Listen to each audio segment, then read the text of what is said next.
নমস্কার বন্ধুরা, বুলটি ঘোষ ইউটিউবে আপনাদের সকলকে স্বাগত জানাই।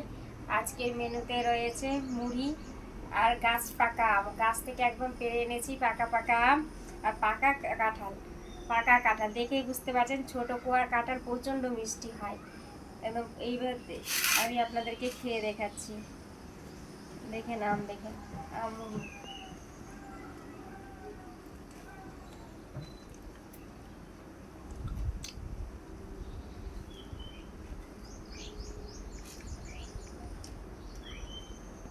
কাঁঠাল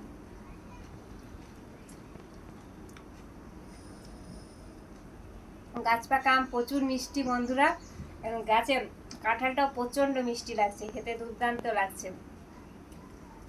দেখতেই পেলেন আপনারা, কেমন লাগলো অবশ্যই বলবেন। গাছ পাকা আম। আর আমার ইউটিউব চ্যানেলটা যে আছে সাবস্ক্রাইব করে দেবেন, সাবস্ক্রাইবের পাশে যে আছে ঘন্টিটা ক্লিক করে দেবেন। নিত্য নতুন ভিডিও পেতে অবশ্যই লাইক ও শেয়ার করবেন। অবশ্যই জানাবেন কেমন হয়েছে গাছ পাকা আম আর গাছের কাঁঠালটা কেমন হয়েছে।